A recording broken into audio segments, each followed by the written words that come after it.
এই হচ্ছে রুটি, এখানে প্রায় 12 পিস রুটি আছে। পাশাপাশি খাবো হচ্ছে আপনার বাজি দিয়ে সবগুলো রুটি খাবো। বাজি নিয়েছি 2 প্লেট।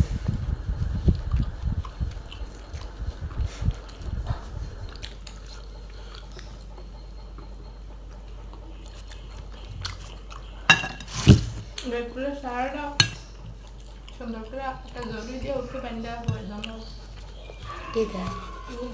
সারাটা করে